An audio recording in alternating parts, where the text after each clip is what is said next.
भगवान श्री कृष्ण कहते हैं, वह सब कुछ करो जो तुम्हें करना है, लेकिन लालच से नहीं, अहंकार से नहीं, वासना से नहीं, ईर्ष्या से नहीं, बल्कि प्रेम, करुणा, नम्रता और भक्ति के साथ।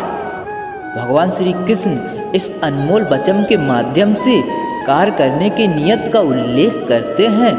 जब किसी कार्य करने में अगर लालच हो, बेईमानी होगी, जलन होगी, तो वो काम ना तो सही होगा और ना ही उसके परिणाम फलदायी होंगे।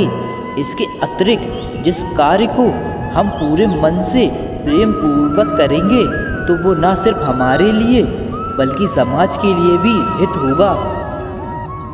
नरक के 3 द्वार हैं, काम, क्रोध और लोभ। जो व्यक्ति कामी प्रवृत्ति का हो, जिसके मन में लोभ होता है और जो अत्यधिक क्रोध स्वभाव का होता है, उसके लिए नरक के द्वार सदैव खुले होते हैं। अर्थात ऐसे व्यक्ति को तो सिर्फ नरक में ही जगह मिलती है। भगवान श्री कृष्ण कहते हैं, मैं इस सृष्टि का आदि, मध्य और अंत हूँ। भगवान श्री कृष्ण ही इस सृष्टि के पालनहार हैं।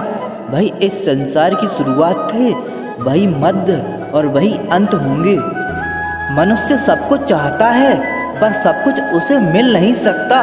आपको जो नहीं मिला उसके लिए पश्चाताप मत करो, और जो आपसे खो गया, जो आपसे अलग हो गया, उसके लिए भी निराश मत हो।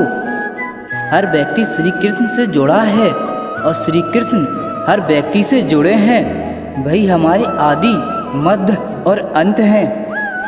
समय एक सा नहीं रहता। आज दुख है तो कल सुख भी आएगा, और सुख के बाद दुख भी आना स्वाभाविक है। आपको पूरे धैर्य से और श्री कृष्ण पर विश्वास के साथ अपना जीवन निर्वाह करना चाहिए। सत्य कभी नष्ट नहीं हो सकता। लोग अक्सर सच कहने से बचते हैं या डरते हैं, पर सत्य कभी छुप नहीं सकता और ना ही कभी मिट सकता है। कितना भी छुपा लें, पर सच तो उजागर हो ही जाएगा। इसीलिए जो बात सच पर आधारित हो, उसे करने या कहने में और मनाने से कभी डरना नहीं चाहिए। भगवान श्री कृष्ण कहते हैं, इस शरीर का मोह मत करो, यह तो माटी है, माटी में मिल जाएगा। अमर तो आत्मा है, जो परमात्मा में मिल जाएगी। लोग अपने शरीर को सुंदर बनाने में लगे रहते हैं, पर आत्मा की सुंदरता शरीर की सुंदरता से कहीं ज़्यादा महत्वपूर्ण है। शरीर तो नश्वर है, मिट्टी ही तो है, तो मिट्टी में ही मिल जाता है, पर आत्मा अमर है। इसीलिए आत्मा की सुंदरता पर ध्यान दो। जो होता है अच्छे के लिए होता है।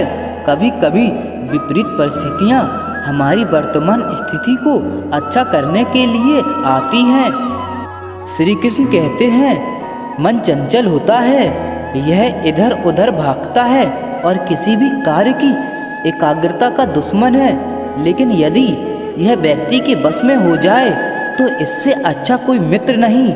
मन को एकाग्रता करना जरूरी है, बस थोड़े से प्रयास और अभ्यास की जरूरत है। मेरे लिए ना कोई घृणित है और ना कोई प्रिय, ना कोई निर्धन है और ना कोई धनी। वह जो व्यक्ति भाव के साथ मुझे याद करते हैं, मैं उनका हूँ और वो मेरे। श्री कृष्ण उन्हीं के हैं जो श्री कृष्ण के हैं।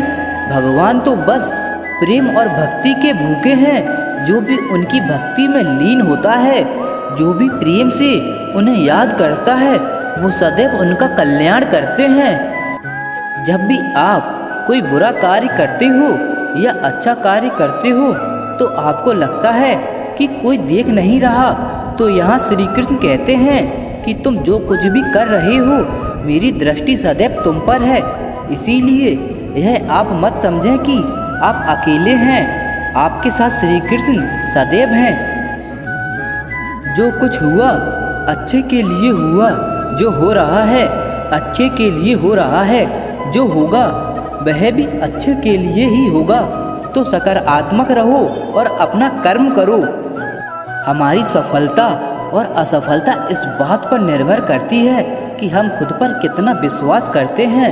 व्यक्ति जो चाहे बन सकता है, यदि पूरे विश्वास के साथ अपने लक्ष्य पर लगातार चलता रहे।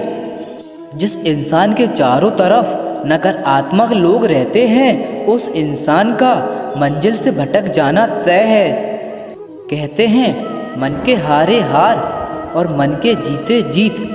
जिस प्रकार सकारात्मक विचारों से असफलता मिलती है, उसी प्रकार नकारात्मक विचार असफलता के मार्ग की ओर अग्रसर करते हैं, क्योंकि जैसा हम सोचते हैं वैसे ही हम बन जाते हैं और अपने विचारों के माध्यम से ही हमें नकारात्मक और सकारात्मक परिणाम मिलते हैं।